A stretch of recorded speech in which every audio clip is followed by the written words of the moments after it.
Hi everybody and welcome back to Tea Stains. Welcome back to another episode of Ocarina of Time. Oh, fucking hell. So yeah, I just got the Ocarina. I thought I'd do that off camera because a whole lot of dialogue, and then immediately run into this guy. Speaking about a whole lot of dialogue. Jesus Christ. My nose is having a stroke. It is allergy season. Yes, I sure did. What the fuck have you been saying? That would be an absolute Game Grumps moment. And thank God I actually know what I'm doing in this game. I've been watching them play and it's been a little bit torturous, because especially when it comes to any Zelda games they play, because I know exactly what I'm doing, and they don't have a diddle darn clue.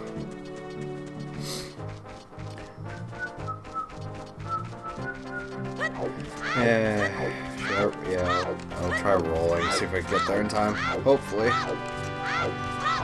Should be able to. It's just slightly faster than walking. I think side jumping is even quicker? I haven't actually tried that. I was just... No! I missed it! I haven't missed it in fucking forever! Oh my god, I am blowing this playthrough. Oh yeah, though, that's definitely quicker.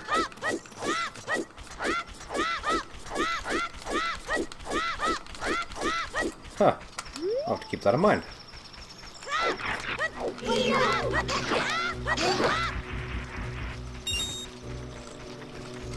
Okay, another one. Fucking... Come at me, brah! Come at me, Scrub Lord, I'm ripped.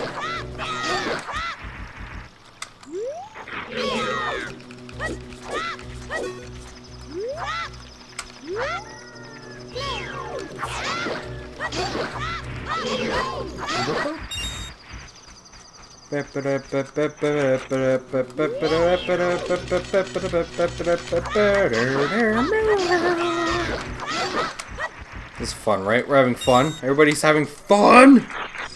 I'm gonna lose my mind. Whoa! Good guy!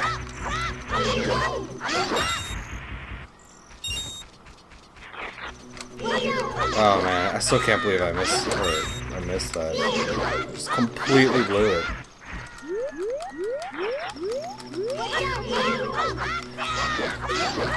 And then fucking King Doma? Man, I blew that too. I suck.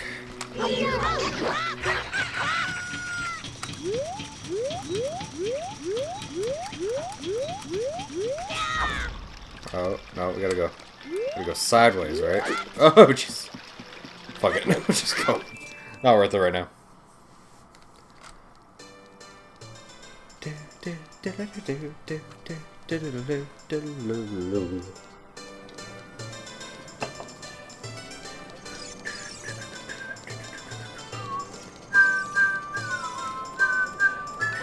I think I actually have to talk to her first.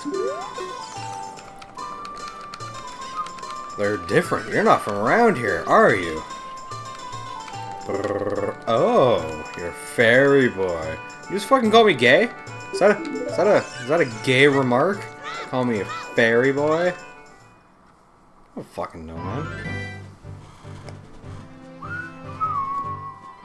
Y'all like my shirt, by the way? Fucking awesome, right? Got it for Christmas. I'm so happy about it. I got it for Christmas, but I got it a few months late, cause... Or no. Yeah, it was about a couple months late. Cause the lady who got it for me, it was at a Christmas gift exchange at work. And, yeah, the package got, like, completely lost. It took, like 4 months to get here. Fuck. No, you gotta do right in the middle of this one. There you go. Yeah, no, it's been interesting, because I've been, like I said, I've, like 1,000 times by now, because I have a terrible problem with repeating myself. I've been watching Game Grumps play this, and it's interesting to hear Aaron's points, because Aaron hates this game. Like he's just straight up, he does not like Ocarina of Time. Yeah, that is actually considerably faster. It does take you the, you know, not quite the direction you want to go. But yeah, he just doesn't like this game, and So hearing his points of why he doesn't like it, I understand. I do feel like he's a bit too hard on it, and I can just tell by the way Aaron is. He's one of those types of people who, like, you know, when everybody likes something, he doesn't. You know, he's one of those kind of people. You know, if everybody loved something, he'd be one of those types who doesn't like it because of that.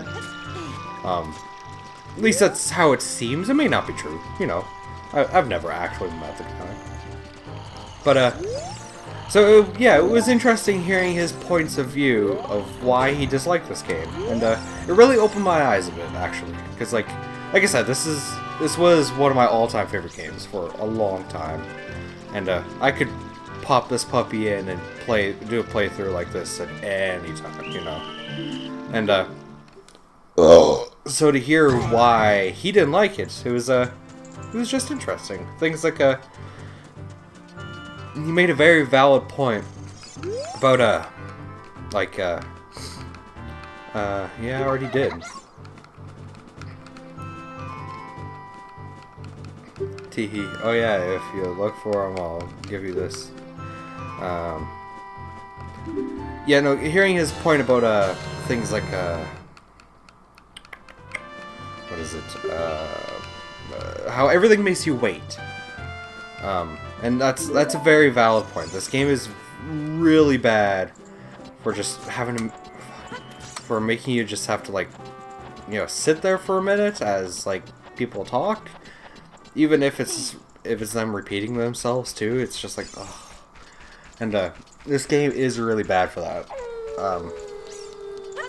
You know, like if you have to have a conversation with somebody, I do feel like you should have the ability to skip over it. You know, even if it's like you gotta press, you know, the L button and the Z button and then press A, and then you'll just, like, you know, fast go through all the text. That would make things way quicker. And then things like Navi stopping you to tell you about something. It's like, if you already know that, then it's really, really annoying. And that I agree with. Which is why probably this game hasn't stayed as one of my, like, all-time favorite games. This is still, like, an absolutely fantastic game, and I absolutely love it to death. And and so as a result, I see, you know, I see why he says what he does. And I do really believe people give him a lot of flack for it. And a little bit he has it coming, especially with making the sequelitis, right? Where, you know, he publicly talked about, or publicly shamed this game.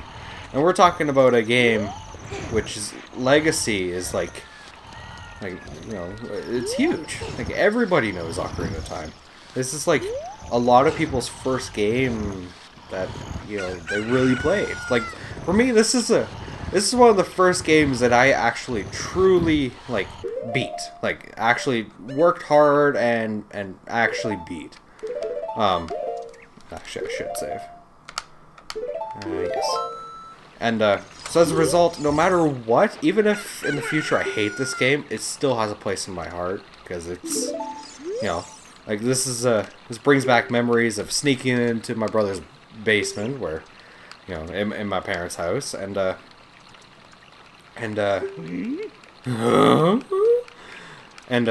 know, playing Ocarina of Time while he wasn't around, kind of thing. And, like, when he went on, like, a big trip and he was gone for, like, 6 months. And, while he was gone, you know, I snuck into the basement and I played this game, and, you know, never told him, obviously, because, you know, it was his N64, and he'd lose his mind if I knew his little nose-picking brother was around. He was way older than me, by the way. My brother's in his 30s. And, so, you know, this game has a certain place in my heart where you know, it was the first game I truly remember. And just kind of stuck with me, you know. It was this and actually Conker's Bad Fur Day, which is really funny. I don't remember the first time I played Conker's Bad Fur Day. I don't even remember the first time I played this. But I remember, you know what? Maybe I actually do remember the first time I played Conker's Bad Fur Day. Just because I don't think I played it. I think I watched my brother and some friends play it. Because that game, like in its time, like in 2001, you know, 2002 even, Conker's Bad Fur Day. There was no better N60, in my opinion. There was no better N64 multiplayer game out there. Like, it was just, this game just reigned supreme. Or that game reigned supreme. With you know, so many game modes, and it was so goofy and fun and customizable. And even now today, the Conker's Bad Fur Day multiplayer is still just an absolute riot. So yeah, it was those two games that really stuck with me. And then what else? What other games really stuck with me? Oh, Majora's Mask. That one. It's funny because it didn't stick with me at all because I hadn't actually played Majora's Mask. You know, the first time I truly actually cared about Majora's Mask and actually wanted to play it and worked at it, would have been 2 years ago when it came out on 3DS. That was the first time I truly like sat down and was like, okay, let's play Majora's Mask. And like I know a lot of people who, like, you know, they like Ocarina of Time, they like Majora's Mask better, and I understand that. But a little bit, I am not the biggest fan of Majora's Mask due to the time, the whole time restraint thing. That just makes me like, I hate the feeling of constantly being under pressure, like, and under time. And Majora's Mask is really bad for that. It's always that constant feeling of like anxiety, like you gotta go. And I'm not a big fan of that. Gameplay though, the gameplay is fun. The music on it I thought was like one of the best of the entire series. And yeah, just the actual game itself, like, it's a little bit goofy. It's really dark too. And Skull Kid is really actually kind of scary. And yeah, I really liked it. There was a lot to it, like a lot of backstory, a lot of side quests, like a lot of side quests. And I thought that was awesome. And so I understand why people love it so much. I just don't like the time restraint.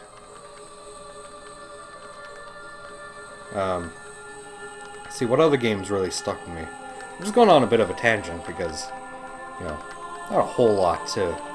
Everybody's played Ocarina of Time, so, you know, and this is all plot, so it's like, ugh. My first actual home game system that I ever owned, was my GameCube, and I still have it. It's right there. It's a purple GameCube. And I got it not too long after it came out. And a little bit I didn't have too many games for a while. At least it's funny because I didn't have too many like good games that everybody like knew and loved. You know what I mean? I had like kind of like shittier games just because they were super cheap. So like I didn't have Luigi's Mansion. I didn't play Luigi's Mansion for many years. I borrowed it from my brother, and that one, I fucking love Luigi's Mansion. That game is so good. I did, however, have Super Mario Sunshine. That game was fantastic. And I actually just recently got Super Mario Sunshine. Finally. I recorded it at one point. I think the videos are still up.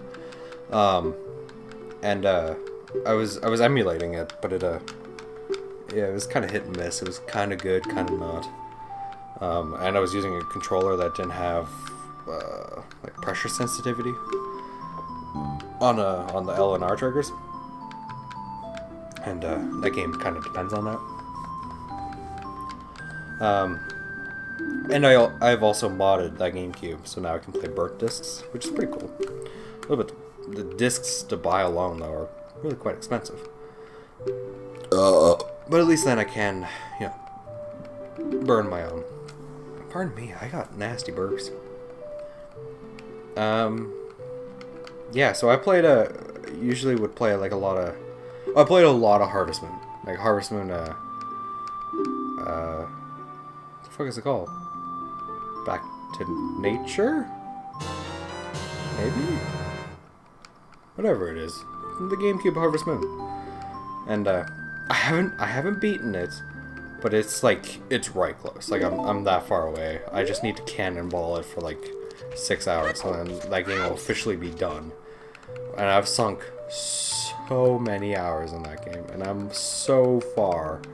Like, my kid is like just about fully grown, and I'm like unbelievably rich. I have so much money because that game there was a nasty like OP bug in it where if you bought a seed maker and just made everything into seeds, and then it was right off. The game was done. Like, because you would buy a crop, or it was trees. Like, you'd grow trees, which took a full season or a full year, and then put them in to the seed maker, and it'd be like $200 per seed.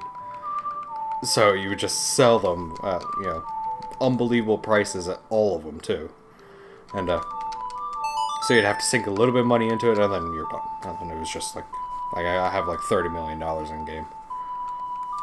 You can buy whatever the hell you want. Like, even I feed my, like, all my farm animals nothing but, like, you know, the specialty food and stuff like that.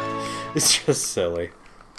But the game was also a little bit weak on some stuff with like, it got a bit boring. A little bit like your tools couldn't be upgraded, you know, which was on the PS1 version. On I forget what that game's called. I need to get that game too. That one's not really a good one to record though. I'm going on a tangent. Hope you guys don't mind. This is just a whole lot of plot. Like, the whole episode's been nothing but plot. But on the next episode, Tea Stains, we will get up to Death Mountain, and literally I'm going to get there and then have to turn immediately around and go back to the forest and learn Saria song. And I don't think you can go straight from here to the forest to talk to Saria again. I think you actually have to go up to the mountain and then turn around, which is kind of a piss poor design, but whatever, man. Whatevs, man. So yeah, we'll see you guys in the next episode of Tea Stains. Bye.